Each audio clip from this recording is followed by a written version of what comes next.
আমার একটাই কথা বলার যে যখন আমাদের উপাচার্য ছিলেন এবং উপাচার্য ভালোভাবে কাজ করছিলেন, এই যে একটা সম্পূর্ণ বিশ্ববিদ্যালয়কে মস্তকহীন করে দেওয়া হলো, মুন্ডহীন বিশ্ববিদ্যালয়, এই যে মুন্ডহীন বিশ্ববিদ্যালয় করে দেওয়া হলো এবং তিনি করলেন যখন সুপ্রিম কোর্টের এটা বিষয়টা বিচারাধীন, যেভাবে সুপ্রিম কোর্টে কি নাম মানে বুড়ো আঙুল দেখে তুড়ি মেরে যেভাবে করা হয়েছে, এটা আসলে সমস্ত বিশ্ববিদ্যালয়ের ক্ষেত্রে এটা একটা প্ল্যানিং, বিশ্ববিদ্যালয়গুলো যাতে অরাজক হয়।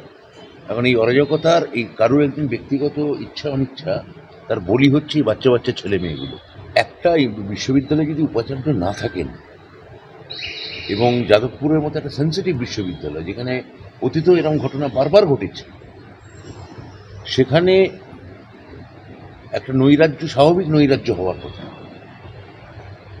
তাও আমি যাদবপুরকে ধন্যবাদ জানাবো যে তারা কলকাতা বিশ্ববিদ্যালয়ে যেমন তলানিতে চলে গেছে র্যাঙ্কিংয়ে রাজধর্ম পালন করতে গিয়ে, যাদবপুর তাও এরকম একটা সর্বোচ্চ জায়গায় গেছে। কিন্তু এই যে স্থিতি এবং শৃঙ্খলা, এটার জন্য উপাচার্য আসা অত্যন্ত জরুরি।